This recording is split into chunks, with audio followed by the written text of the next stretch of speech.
नमस्कार दोस्तों। क्या आपने कभी सोचा है लोग 3 दिन तक बिना अन्न और जल के कैसे रह लेते हैं? क्यों हर साल लाखों लोग छतों और घाटों पर खड़े होकर सूर्य को अर्घ्य देते हैं? छठ पूजा कोई साधारण व्रत नहीं है। ये वो पर्व है जहां भक्ति, विज्ञान और विश्वास एक साथ जुड़ जाते हैं।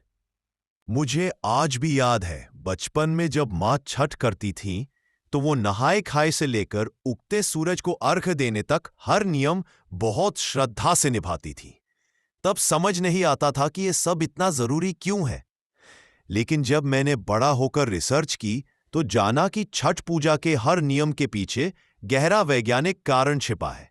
सूर्यास्त और सूर्योदय के समय जो अर्घ्य दिया जाता है, उस वक्त सूर्य की किरणें सबसे कोमल और शुद्ध होती हैं।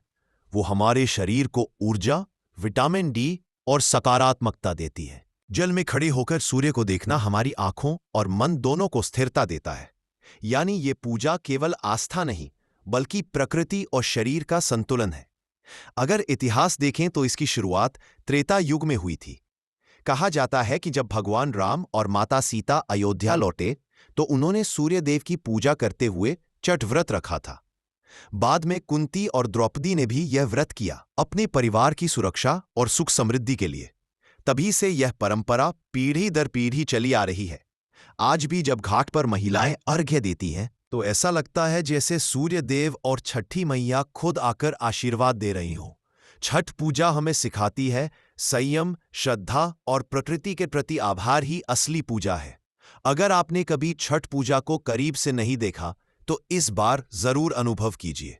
सुबह की वो ठंडी हवा, पानी में झुकते हुए वो भाव और सूर्य की किरणों से मिलने वाली वो शांति, बस वही समझ में आता है कि क्यों कहा जाता है छठ पूजा सूर्य उपासना का सबसे पवित्र पर्व है।